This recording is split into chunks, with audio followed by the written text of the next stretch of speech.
کہیں دور ایک سرسبز خوشحال اور پرامن سلطنت ہوا کرتی تھی۔ اس سلطنت کے لوگ ظاہری طور پر مہذب، خوشباش اور ایماندار نظر آتے تھے۔ بازاروں میں چہل پہل تھی، گلیوں میں ہنسی کی آوازیں گونجتی تھی اور ہر چہرہ مطمئن نظر آتا تھا۔ لیکن اس سب کے پیچھے ایک ایسا ناسور پل رہا تھا جس کا کسی کو اندازہ بھی نہیں تھا، اور وہ تھا الزام تراشی۔ یہ سلطنت بظاہر طور پر تو ترقی کر رہی تھی، لیکن وہاں ایک خطرناک عادت عام ہو چکی تھی: بغیر تحقیق کیے الزام لگا دینا۔ اگر کسی کے گھر سے دھواں اٹھتا دکھائی دیتا تو لوگ کہتے یہ ضرور جادوگر ہے۔ اگر کوئی شخص غریب ہوتا اور اس کے پاس کوئی اچھی چیز ہوتی تو سب کہتے کہ یہ ضرور چوری کر کے آیا ہے، اور اگر کوئی خاموش رہتا تو کہتے کہ یہ ضرور دشمن کا جاسوس ہے۔ یہ لوگ الزام لگانے سے پہلے نہ سوچتے، نہ تحقیق کرتے، نہ دلائل مانگتے۔ ان کے لیے الزام لگانا ایک تفریح، ایک فخر اور بعض اوقات اپنی برتری ثابت کرنے کا ذریعہ بن چکا تھا، اور جس پر الزام لگایا جاتا تھا اس کی زندگی برباد ہو جاتی تھی۔ ایک دن بادشاہ کے محل میں ایک قیمتی موتی غائب ہو گیا۔ تحقیقات شروع ہوئیں لیکن کوئی سراغ نہ ملا۔ ایک ملازم جو اکثر خاموش رہتا تھا اور تنہا کام کرتا تھا، شک کی زد میں آ گیا، صرف اس لیے کہ وہ دوسروں کی طرح بادشاہ کی خوشامد نہیں کرتا تھا۔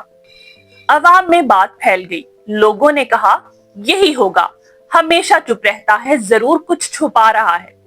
کسی نے ثبوت مانگنے کی زحمت نہ کی، لوگ اکٹھے ہوئے، اس کی جھونپڑی جلائی گئی اور قید میں ڈال دیا گیا۔ اس کے بچے اور بیوی سڑک پر آ گئے اور پورا خاندان تباہ ہو گیا۔ کچھ مہینے بعد وہ موتی محل کی صفائی کے دوران ایک پرانے قالین کے نیچے سے برآمد ہوا۔ سب کو پتا چل گیا کہ الزام جھوٹا تھا، لیکن بہت دیر ہو چکی تھی۔ اس شخص کا ذہنی توازن بگڑ چکا تھا اور وہ سب سے بات کرنا چھوڑ چکا تھا۔ کسی نے معافی نہ مانگی اور کسی نے ذمہ داری بھی نہ لی۔ لوگ بس خاموش ہو گئے جیسے کچھ ہوا ہی نہ ہو۔ یہ صرف ایک واقعہ نہ تھا، اس طرح کی جھوٹی کہانیاں، جھوٹے الزامات اور بے گناہوں کی بربادیاں روز کا معمول بن چکی تھی۔ کچھ کو جادوگر کہہ کر جلا دیا گیا، کچھ کو چوری کے الزام میں شہر بدر کر دیا گیا، کچھ کو قتل کے الزام میں پھانسی پر لٹکا دیا گیا، بغیر کسی گواہ، بغیر کسی ثبوت کے۔ اور یوں ہی وقت گزرتا چلا گیا۔ لیکن آہستہ آہستہ سلطنت میں بد اعتمادی پھیل گئی۔ لوگ ایک دوسرے پر شک کرنے لگے، تجارت ختم ہونے لگی کیونکہ کوئی کسی پر بھروسہ نہیں کرتا تھا، عدالتیں خالی ہو گئیں کیونکہ انصاف پر کسی کو یقین نہیں رہا تھا، تعلیم کا چراغ بجھ گیا کیونکہ لوگ سچ بولنے سے ڈرنے لگے تھے۔ دوسری بادشاہتوں نے اس کمزوری کو بھانپ لیا اور سلطنت پر حملہ کر دیا۔ اندر کی کھوکھلی یہ سلطنت دفاع نہ کر سکی اور چند مہینوں میں وہ عظیم بادشاہت جس کی زمین پر کبھی سورج غروب نہیں ہوتا تھا، تباہ ہو گئی۔ وقت یوں ہی گزرتا رہا۔ اس تباہ شدہ سلطنت میں نئی نسل پروان چڑھنے لگی تھی۔ وہ لوگ پرانی کتابیں پڑھنے لگے اور بزرگوں سے باتیں بھی سننے لگے۔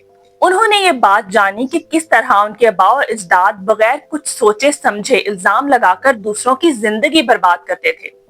نئی نسل نے فیصلہ کیا کہ ہم اپنی سلطنت کو دوبارہ سے عظیم بنائیں گے، اور اس کے لیے سب سے پہلے ہم الزام سے پہلے ثبوت تلاش کریں گے، سچ کو جھوٹ پر فوقیت دیں گے اور کسی پر انگلی اٹھانے سے پہلے خود کو آئینے میں ضرور دیکھیں گے۔ یہ سبق آسان نہ تھا، صدیوں کی عادتیں آسانی سے نہیں جاتی، لیکن انہوں نے ابتدا کی۔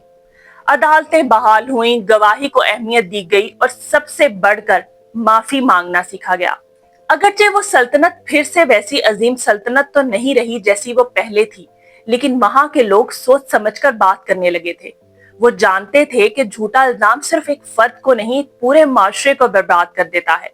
وہ جان گئے کہ الزام کا زہر خاموشی سے پوری قوم کی جڑیں کھوکھلی کر دیتا ہے، اور سب سے بڑھ کر وہ یہ سیکھ چکے تھے کہ سچائی کا راستہ کٹھن سہی مگر تباہی سے بچا لیتا ہے۔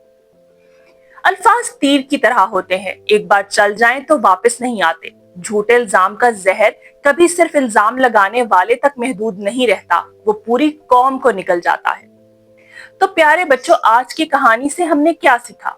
آج کی کہانی سے ہم نے یہ سیکھا کہ بغیر سوچے سمجھے کسی کی بات پر یقین نہیں کرنا چاہیے اور کسی پر الزام تراشی نہیں کرنی چاہیے، کیونکہ کسی پر بغیر تحقیق اور بغیر ثبوت کے الزام لگانا بہتان کے زمرے میں آتا ہے، جو کہ ایک بہت بڑا گناہ ہے۔